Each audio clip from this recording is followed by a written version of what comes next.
Врачи рассказали о состоянии ребенка, найденного в мусорном баке. В перинатальный центр новорожденный поступил в состоянии охлаждения. Платное обучение в СВФУ. Стоимость останется на уровне прошлого года. В списке победителей конкурса грантовых проектов. Проект «Покорители холода» оценили жюри и обычные жители страны.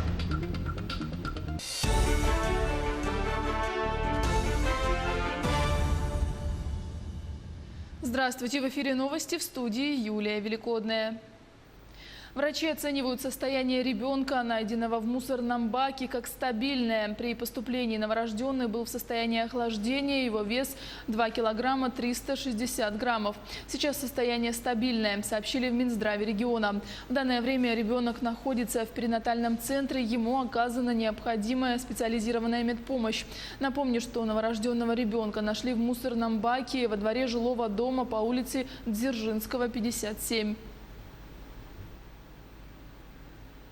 В Якутске дезинфицируют общественные пространства для нераспространения коронавирусной инфекции. Обрабатываются скверы, детские площадки, дворы и остановки. В выходные дни работа проводится в усиленном режиме. Ульяна Шагина понаблюдала за работой дезинфекторов.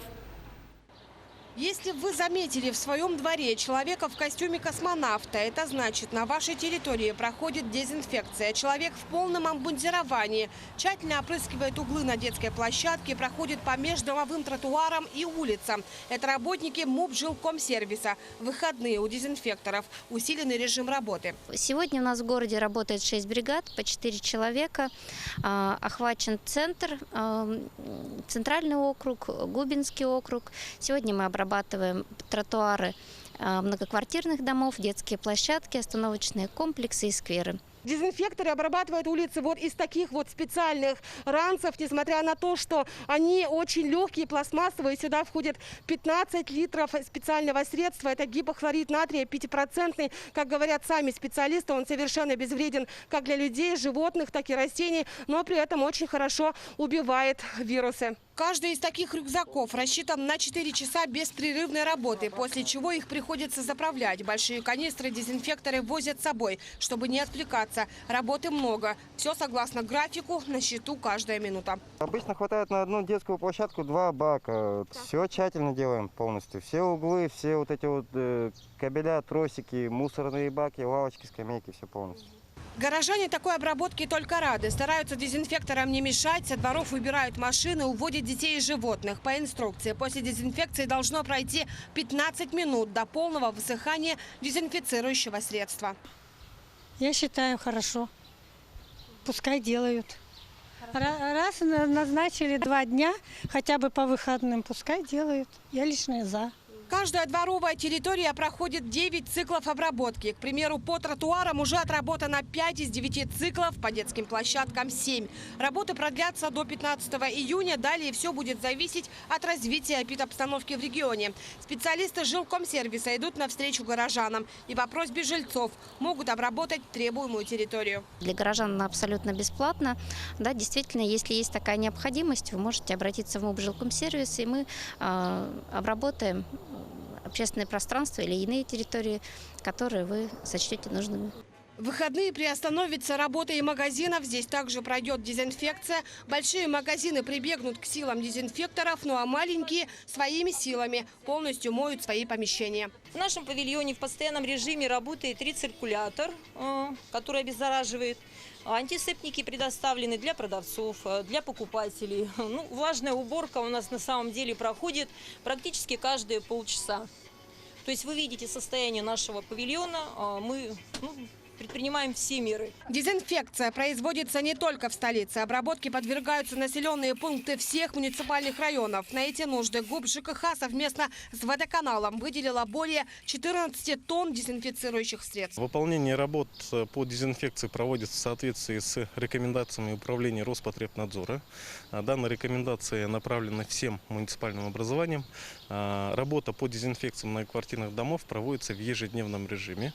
Это касается поручней, перил, лифтовых хозяйств, домофонов, входной группы. А влажная уборка непосредственно полов, стен проводится 2 раза в неделю. Помимо дворовых территорий, работники МУП жилкомсервиса проведут дезинфекцию парка культуры и отдыха в Якутске. Он также в выходные работать не будет. А в ночное время поливочные машины Якутдорстроя обработают еще и улицы. Оперативный штаб республики призывает горожан и гостей столицы в эти выходные соблюдать все ограничения, не покидать свои дома, за исключением крайней необходимости. Ульяна Шагина, Владимир Павлов, Якутск. В Якутии за прошлые сутки выявлено 73 случая коронавируса, 60 новых случаев COVID-19 в Якутске, по 4 в Намском и Мирнинском районах, 3 в Мегино-Кангаласском, по 1 в Аймиконском и Хангаласском районах.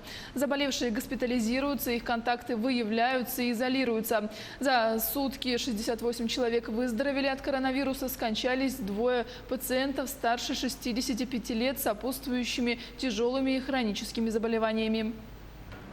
Вот последние дни у нас вызывает опасения Мирнинский район, где есть две у нас ветви заражения. Первая – это несанкционированное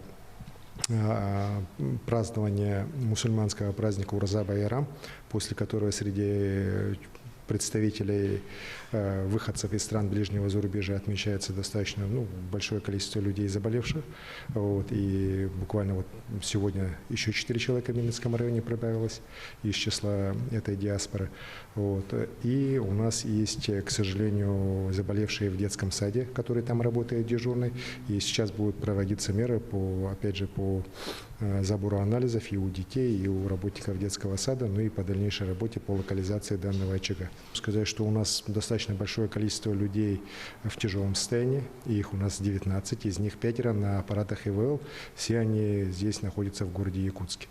К сожалению, количество умерших от болезни достигло количества уже 14 человек, и в основном это люди старше 65 лет с большим количеством хронических заболеваний, и поэтому еще раз хочу обратить внимание жителей республики на то, что, конечно же, эта болезнь очень коварная и по старшему нашему поколению бьет очень серьезно, поэтому и старшее поколение нуждается в нашей поддержке.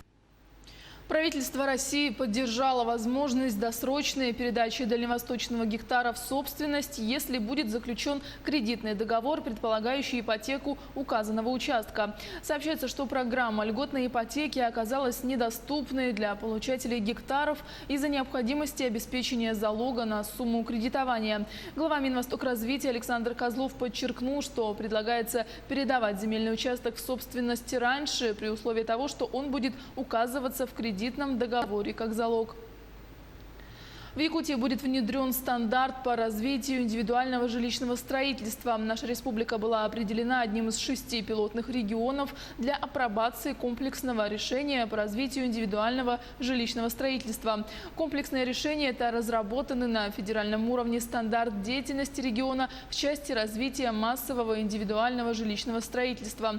Он сформирован на основе лучших практик, применяемых в стране, и выделяет основные проблемные точки в развитии ИЖС с предоставлением конкретного решения. По информации министра строительства республики Павла Колочанова, в настоящее время разработана дорожная карта, приоритеты освоения земельных участков, принципы финансирования строительства инженерной инфраструктуры. Также определены наиболее перспективные с точки зрения инфраструктуры земельные участки, включаемые в проект.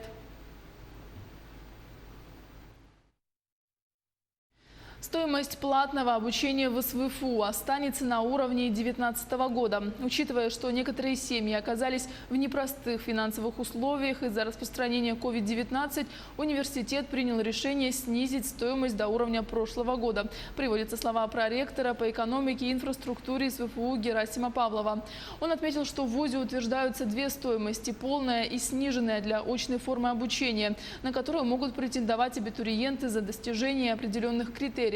Студентам, которые поступают на коммерческие места, для получения скидки на обучение нужно набрать определенное количество баллов ЕГЭ, превышающее средний показатель, или успешно сдать испытания, проводимые вузом. Сообщается, что в СВФУ также доступен образовательный кредит. В Алданском районе угроза распространения новой вирусной инфекции сохраняется. Как школьники проводят лето и удастся ли во втором сезоне наверстать упущенные возможности, узнавала Татьяна Вахнина. Осенью Егор отправится в 5 класс, а его младший братик за парту сядет впервые. К школе Глеб готовится с энтузиазмом, а вот Егор понимает ценность самых длинных в году каникул очень хорошо.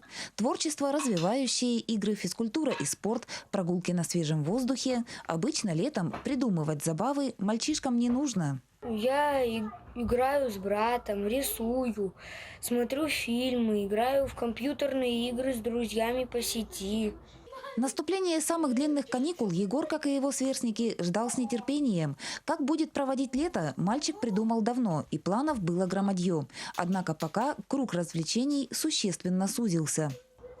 Я хотел бы поехать в летний лагерь, покататься с друзьями на велосипеде, съездить на речку. С поездкой в лагерь, как и с походом на детскую пришкольную площадку, пока пришлось повременить. В режиме полной изоляции об организованном отдыхе детей и подростков речи нет. Пришкольные площадки, традиционно начинающие работу в первый день лета, детей не принимают. Не откроются в ближайшее время и лагеря отдыха. К сожалению, пока у нас идет режим полной самоизоляции, и детские площадки, и летний отдых у нас немножко отсрочен на более поздний срок. Поэтому вся надежда только на родителей для того, чтобы они смотрели за своими детьми. Угроза распространения новой вирусной инфекции пока сохраняется, и в июне массовая каникулярная организованность детей исключена. Кроме того, родителям рекомендовано контролировать пребывание чад на свежем воздухе. Прогулки и игры с друзьями лучше отложить. Тут есть, во-первых, и патрули, есть и полицейские патрули Росгвардии. Также мы обращаемся ко всем родителям для того, чтобы они следили за своими детьми, следили, где дети их проводят свое свободное время. Ежегодно организованным отдыхом бывает охвачено порядка 75% школьников. Оздоровительные пришкольные площадки посещают около 2000 юных алданцев. Более 500 ребят выезжают в Томодский лагерь «Берег дружбы». Детские группы отправляются на базы отдыха и в санатории за пределы республики. Каким выдастся второй сезон наступившего лета, пока прогнозировать сложно. Премьер-министр России Михаил Мишустин подписал постановление о компенсации за билеты на несостоявшиеся культурные мероприятия в случае чрезвычайной ситуации. Теперь возможен возврат средств или обмен на ваучеры. Ранее вице-премьер Дмитрий Чернышенко на встрече с президентом Владимиром Путиным рассказал, что россияне смогут получить ваучеры на перенесенные из-за коронавируса культурные мероприятия и пойти на них без доплат. Он отметил, что учреждение культуры будет полгода с момента выхода региона из режима повышенной готовности для возврата денег за отмененные события. Чернышенко добавил, что сейчас у жителей страны находится на руках более 7 миллионов купленных билетов и абонементов. Исполняющий обязанности первого заместителя председателя правительства республики Кирилл Бычков провел заседание оперативного штаба по восстановлению темпов экономического роста, уровня занятости и доходов населения в период распространения коронавируса. Как отметила министр предпринимательства Ирина Высоких, в условиях ограничительных мер туроператоры не имеют возможности осуществлять деятельность в сезон. Это, по словам министра, создает угрозу для занятости населения и туротрасли в целом. Одним из предложений для решения вопроса снятия ограничений на межмуниципальное транспортное передвижение для официально зарегистрированных туроператоров при выполнении организованных туров, а также ограничений на деятельность туристических баз и комплексов на территории республики. Совместно с управлением Роспотребнадзора Минтрансу республики было поручено рассмотреть возможность снятия ограничений при соблюдении строгих санитарно-эпидемиологических правил. Еще одной мерой может стать предоставление грантов на приобретение транспортных средств, разработку новых туристских маршрутов, создание и развитие инфраструктуры. На сегодняшний день имеется 15 готовых проектов предпринимателей, которые готовы к реализации при условии получения финансирования, сообщила Ирина Высоких. Проект «Покорители холода», который стартовал этой зимой в Якутии, оказался в списке победителей конкурса грантовых проектов Русского географического общества. Туристический и исследовательский потенциал экспедиции оценили и жюри, и обычные жители страны. Правда, коронавирус внес свою лепту и в дальнейшем развитии этого экстремального проекта. Подробности у Максима Кардозу. Эти съемки были сделаны в январе. 4 блогера и журналиста из Москвы и Петербурга в сопровождении наставников провели почти 2 недели в поисках самых низких температур в Эмиконском и Верхоянском улусах Якутии. Да вообще по кайфу. Райское наслаждение, баунти. Наталья Белякова, участница экспедиции, на такую минусовую авантюру отважилась, не раздумывая. Она называет себя и коллег по проекту охотниками за холодом. И холода увидела и прочувствовала сполна. Правда, отмечает, что главные эмоции от этого путешествия оставил не мороз. Для меня самые яркие эмоции – это были люди, которые нам встречались в течение экспедиции. Это были коренные народы, да, Якутии. Более теплого, такого вовлеченного отношения к экспедиции. Да. Мы за экспедицией следила абсолютно вся республика. Да. То есть дальнобойщики передавали нам температуры, которых они говорят там, вот в Верхоянском районе, вот проехать по прямой. Я такого вовлечения на самом деле очень редко встречается, оно совершенно искренне. Экспедиция в начале года была первой и экспериментальной. Ее главной идеей было привлечь к Якутии и к ее туристическому потенциалу как можно больше внимания. И у создателей проекта действительно получилось. О покорителях холода узнали многие, а главное, у людей по всему миру появился интерес испытать экстрим на себе. Правда, что будет со второй экспедицией в следующем году, пока сказать сложно. Сейчас, конечно, очень осложнилась ситуация с мировой экономикой в связи с коронавирусом. И наша задача достаточно усложнилась теперь и по поиску новых клиентов, и по поиску спонсоров этого проекта. Но мы надеемся, все равно при такой поддержке Русского географического общества, этого гранта, мы получим необходимые результаты и сделаем все от нас ожидаемое. Победа в номинации «Организация экспедиций и путешествий» от Русского географического общества в новых условиях должна действительно помочь в дальнейшем развитии проекта. И вполне может быть, второй заход по поиску самых низких температур будет даже успешнее, чем дебют. И якутский холод станет мировым брендом. Максим Кардозу, Джор Березкин, Москва, Якутск. Оставайтесь с нами, мы следим за развитием событий.